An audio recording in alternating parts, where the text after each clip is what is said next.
si ndio?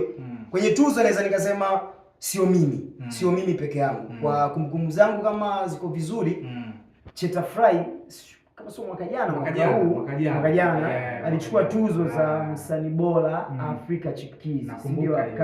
Na tuzo zilikuwa ni Kenya, Cheta Fry.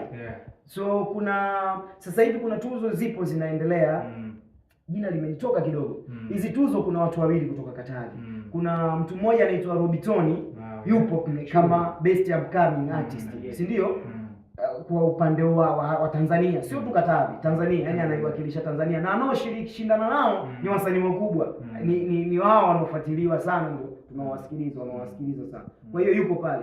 Pia kuna mchekeshaji anaitwa Kidege. Huyu ni mwana ambaye anatokea sehemu hapo. Sasa hizi yuko zake mjini, anazipambania hizi harakati. Ila yupo kwenye tuzo. Na hao wote tunawasiliana nao na tunajaribu kuona tunaweza tukazifanyia vipi kukuza hivi vitu ili Katavi sasa isiwe maajabu. Si ndio? Katavi na tuzo ni kwamba unatunukiwa heshima ya kile unachokifanya. Si ndio? Na sio kwamba